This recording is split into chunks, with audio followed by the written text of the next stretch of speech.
شهر يصفو فيه القلب والنفس لخالقها تصبو،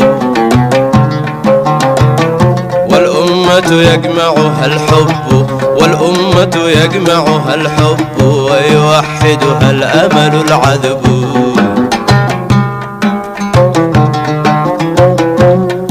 رمضان نداء للتقوى لا أف منه ولا شكوى، في ليلته تحلو النجوى الرحمة تستبق البلوى.